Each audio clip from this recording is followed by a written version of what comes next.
श्री दुर्गा नवरात्रि व्रत कथा। एक समय बृहस्पति जी ब्रह्मा जी से बोले, हे ब्रह्मन श्रेष्ठ, चैत्र व आश्विन मास के शुक्ल पक्ष में नवरात्र का व्रत और उत्सव क्यों किया जाता है? इस व्रत का क्या फल है? इसे किस प्रकार करना उचित है? पहले इस व्रत को किसने किया, सो विस्तार से कहिए। बृहस्पति जी का ऐसा प्रश्न सुन ब्रह्मा जी ने कहा, हे बृहस्पति, प्राणियों के हित की इच्छा से तुमने बहुत अच्छा प्रश्न किया है। जो मनुष्य मनोरथ पूर्ण करने वाली दुर्गा, महादेव, सूर्य और नारायण का ध्यान करते हैं, वे मनुष्य धन्य हैं। यह नवरात्र व्रत संपूर्ण कामनाओं को पूर्ण करने वाला है। इसके करने से पुत्र की कामना वाले को पुत्र, धन की लालसा वाले को धन, विद्या की चाहना वाले को विद्या और सुख की इच्छा वाले को सुख मिलता है। इस व्रत को करने से रोगी मनुष्य का रोग दूर हो जाता है। मनुष्य की संपूर्ण विपत्तियां दूर हो जाती हैं और घर में समृद्धि की वृद्धि होती है। बंधिया को पुत्र प्राप्त होता है। समस्त पापों से छुटकारा मिल जाता है और मन का मनोरथ सिद्ध हो जाता है। जो मनुष्य इस नवरात्र व्रत को नहीं करता वह अनेक दुखों को भोगता है और कष्ट व रोग से पीड़ित हो, अंगहीनता को प्राप्त होता है, उसके संतान नहीं होती और वह धन धान्य से रहित हो, भूख और प्यास से व्याकुल घूमता फिरता है तथा संज्ञाहीन हो जाता है। जो सद्वा स्त्री इस व्रत को नहीं करती वह पति सुख से वंचित हो नाना दुखों को भोगती है। यदि व्रत करने वाला मनुष्य सारे दिन का उपवास न कर सके तो एक समय भोजन करे और 10 दिन बांधवों सहित नवरात्र व्रत की कथा का श्रवण करे। हे बृहस्पति, जिसने पहले इस महाव्रत को किया है वह कथा मैं तुम्हें सुनाता हूँ, तुम सावधान होकर सुनो। इस प्रकार ब्रह्मा जी का वचन सुनकर बृहस्पति जी बोले, हे ब्राह्मण मनुष्यों का कल्याण करने वाले, इस व्रत के इतिहास को मेरे लिए कहो, मैं सावधान होकर सुन रहा हूँ। आपकी शरण में आए हुए मुझ पर कृपा करो। ब्रह्मा जी बोले, प्राचीन काल में मनोहर नगर में पीठत नाम का एक अनाथ ब्राह्मण रहता था। वह भगवती दुर्गा का भक्त था। उसके संपूर्ण सद्गुणों से युक्त सुमति नाम की एक अत्यंत सुंदरी कन्या उत्पन्न हुई। वह कन्या सुमति अपने पिता के घर बाल्यकाल में अपनी सहेलियों के साथ क्रीड़ा करती हुई इस प्रकार बढ़ने लगी जैसे शुक्ल पक्ष में चंद्रमा की कला बढ़ती है। उसका पिता प्रतिदिन जब दुर्गा की पूजा करके होम किया करता, वह उस समय नियम से वहां उपस्थित रहती। एक दिन सुमति अपनी सखियों के साथ खेल में लग गई और भगवती के पूजन में उपस्थित नहीं हुई। उसके पिता को पुत्री की ऐसी असावधानी देखकर क्रोध आया और वह पुत्री से कहने लगा, अरे दुष्ट पुत्री, आज तूने भगवती का पूजन नहीं किया, इस कारण मैं किसी कुष्ठ रोगी या दरिद्र मनुष्य के साथ तेरा विवाह करूंगा।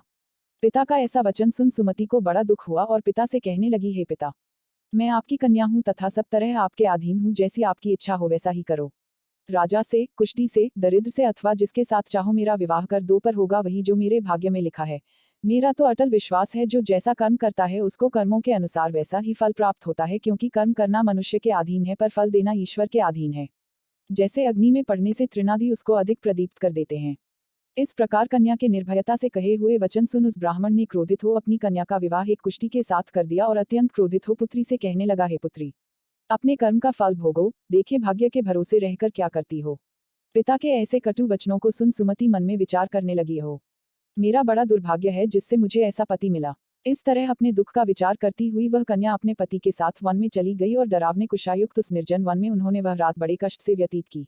उस गरीब बालिका की ऐसी दशा देख देवी भगवती ने पूर्व पुण्य के प्रभाव से प्रकट हो सुमति से कहा, हे दीन ब्राह्मणी, मैं तुझसे प्रसन्न हूँ, तुम जो चाहो सो वरदान मांग सकती हो। भगवती दुर्गा का यह वचन सुन ब्राह्मणी ने कहा, आप कौन हैं वह सब मुझसे कहो। ब्राह्मणी का ऐसा वचन सुन देवी ने कहा कि मैं आदि शक्ति भगवती हूँ और मैं ही ब्रह्मविद्या व सरस्वती हूँ। प्रसन्न होने पर मैं प्राणियों का दुख दूर कर उनको सुख प्रदान करती हूँ। हे ब्राह्मणी, मैं तुझ पर तेरे पूर्व जन्म के पुण्य के प्रभाव से प्रसन्न हूँ। तुम्हारे पूर्व जन्म का वृतांत सुनाती हूँ, सुनो। तू पूर्व जन्म में निषाद भील की स्त्री थी और अति पतिव्रता थी। एक दिन तेरे पति निषाद ने चोरी की। चोरी करने के कारण तुम दोनों को सिपाहियों ने पकड़ लिया और ले जाकर जेलखाने में कैद कर दिया। उन लोगों ने तुझको और तेरे पति को भोजन भी नहीं दिया। इस प्रकार नवरात्र के दिनों में तुमने न तो कुछ खाया और न जल ही पिया। इस प्रकार 9 दिन तक नवरात्र का व्रत हो गया। हे ब्राह्मणी, उन दिनों में जो व्रत हुआ, इस व्रत के प्रभाव से प्रसन्न होकर मैं तुझे मनोवांछित वर देती हूँ, तुम्हारी जो इच्छा हो सो मांगो। इस प्रकार दुर्गा के वचन सुन ब्राह्मणी बोली, अगर आप मुझ पर प्रसन्न हैं तो हे दुर्गे, मैं आपको प्रणाम करती हूँ, कृपा करके मेरे पति का कोढ़ दूर करो। देवी ने कहा, उन दिनों तुमने जो व्रत किया था उस व्रत का एक दिन का पुण्य पति का कोढ़ दूर करने के लिए अर्पण करो, उस पुण्य के प्रभाव से तेरा पति कोढ़ से मुक्त हो जाएगा। ब्रह्मा जी बोले। इस प्रकार देवी के वचन सुन वह ब्राह्मणी बहुत प्रसन्न हुई और पति को निरोग करने की इच्छा से जब उसने तथास्तु, ठीक है, ऐसा वचन कहा, तब उसके पति का शरीर भगवती दुर्गा की कृपा से कुष्ठ रोग से रहित हो अति कांतिवान हो गया। वह ब्राह्मणी पति की मनोहर देह को देख देवी की स्तुति करने लगी, हे दुर्गे, आप दुर्गति को दूर करने वाली, तीनों लोकों का संताप हरने वाली, समस्त दुखों को दूर करने वाली, रोगी मनुष्य को निरोग करने वाली, प्रसन्न हो मनोवांछित वर देने वाली और दुष्टों का नाश करने वाली जगत की माता हो। हे अम्बे, मुझ निरपराध अबला को मेरे पिता ने कुष्ठी मनुष्य के साथ विवाह कर घर से निकाल दिया। पिता से तिरस्कृत निर्जन वन में विचर रही हूँ, आपने मेरा इस विपदा से उद्धार किया है, हे देवी।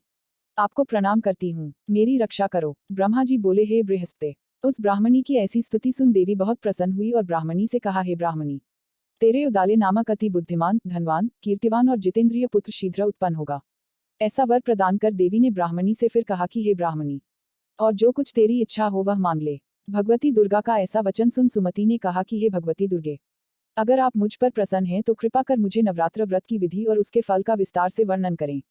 महात्म्य। इस प्रकार ब्राह्मणी के वचन सुन दुर्गा ने कहा, हे ब्राह्मणी, मैं तुम्हें संपूर्ण पापों को दूर करने वाले नवरात्र व्रत की विधि बताती हूँ, जिसको सुनने से मोक्ष की प्राप्ति होती है। आश्विन मास के शुक्ल पक्ष की प्रतिपदा से लेकर 9 दिन तक विधिपूर्वक व्रत करें। यदि दिन भर का व्रत न कर सके तो एक समय भोजन करें। विद्वान ब्राह्मणों से पूछकर घट स्थापन करें और वाटिका बनाकर उसको प्रतिदिन जल से सींचें। महाकाली, महालक्ष्मी और महासरस्वती देवी की मूर्तियां स्थापित कर उनकी नित्य विधि सहित पूजा करें और पुष्पों से विधिपूर्वक अर्घ्य दें। बिजौरा के फल से अर्घ्य देने से रूप की प्राप्ति होती है। जायफल से अर्घ्य देने से कीर्ति, दाख से अर्घ्य देने से कार्य की सिद्धि होती है, आंवले से अर्घ्य देने से सुख की प्राप्ति और केले से अर्घ्य देने से आभूषणों की प्राप्ति होती है। इस प्रकार पुष्पों व फलों से अर्घ्य देकर व्रत समाप्त होने पर 9वें दिन यथाविधि हवन करें। खांड, घी, गेहूं, शहद, जौ, तिल, बेल, नारियल, दाख और कदम्ब आदि से हवन करें। गेहूं से होम करने से लक्ष्मी की प्राप्ति होती है। खीर एवं चंपा के पुष्पों से धन की और बेल पत्तों से तेज व सुख की प्राप्ति होती है। आंवले से कीर्ति की और केले से पुत्र की, कमल से राज सम्मान की और दाखों से संपदा की प्राप्ति होती है। खांड, घी, नारियल, शहद, जौ और तिल तथा फलों से होम करने से मनोवांछित वस्तु की प्राप्ति होती है। व्रत करने वाला मनुष्य इस विधि विधान से होम कर आचार्य को अत्यंत नम्रता के साथ प्रणाम करे और यज्ञ की सिद्धि के लिए उसे दक्षिणा दे। इस प्रकार बताई हुई विधि के अनुसार जो व्यक्ति व्रत करता है उसके सब मनोरथ सिद्ध होते हैं, इसमें तनिक भी संदेह नहीं है। इन 9 दिनों में जो कुछ दान आदि दिया जाता है उसका करोड़ों गुना फल मिलता है। इस नवरात्र व्रत करने से अश्वमेध यज्ञ का फल मिलता है। हे ब्राह्मणी, इस संपूर्ण कामनाओं को पूर्ण करने वाले उत्तम व्रत को तीर्थ, मंदिर अथवा घर में विधि के अनुसार करें। ब्रह्मा जी बोले, हे बृहस्पति। इस प्रकार ब्राह्मणी को व्रत की विधि और फल बताकर देवी अंतर्ध्यान हो गई। जो मनुष्य या स्त्री इस व्रत को भक्तिपूर्वक करता है वह इस लोक में सुख प्राप्त कर अंत में दुर्लभ मोक्ष को प्राप्त होता है। हे बृहस्पति, यह इस दुर्लभ व्रत का महात्म्य है जो मैंने तुम्हें बतलाया है।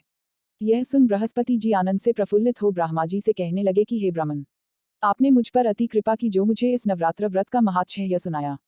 ब्रह्मा जी बोले कि हे बृहस्पति, यह देवी भगवती शक्ति संपूर्ण लोकों का पालन करने वाली है, इस महादेवी के प्रभाव को कौन जान सकता है। बोलो देवी भगवती की जय। व्रत की विधि प्रातः नित्यकर्म से निवृत्त हो, स्नान कर, मंदिर में या घर पर ही नवरात्र में दुर्गा जी का ध्यान करके यह कथा करनी चाहिए। कन्याओं के लिए यह व्रत विशेष लाभदायक है। श्री जगदम्बा की कृपा से सब विघ्न दूर हो जाते हैं तथा सुख समृद्धि की प्राप्ति होती है। प्रार्थना। हे परमेश्वरी, मेरे द्वारा रात दिन सहस्त्रों अपराध होते हैं, यह मेरा दास है, समझकर मेरे अपराधों को क्षमा करो। हे परमेश्वरी, मैं आह्वान, विसर्जन और पूजन करना नहीं जानता, मुझे क्षमा करो। हे सुरेश्वरी, मैंने जो मंत्रहीन, क्रियाहीन, भक्तियुक्त पूजन किया है वह स्वीकार करो। हे परमेश्वरी, अज्ञान से, भूल से अथवा बुद्धि भ्रांति से जो न्यूनता अथवा अधिकता हो गई है उसे क्षमा करिए तथा प्रसन्न होइए। जाप मंत्र हींकली चामुंडाए विच्चे नमः। मनोकामना सिद्धि के लिए इस मंत्र को 108 बार या सुविधा अनुसार जाप करें। दोस्तों, अगर आपको ये वीडियो पसंद आए तो एक प्यारे से कमेंट के साथ वीडियो को लाइक एंड शेयर कर दे। अगर आप चैनल पर पहली बार आए हैं तो चैनल को सब्सक्राइब कर लीजिए। वीडियो को पूरा देखने के लिए आपका बहुत बहुत धन्यवाद।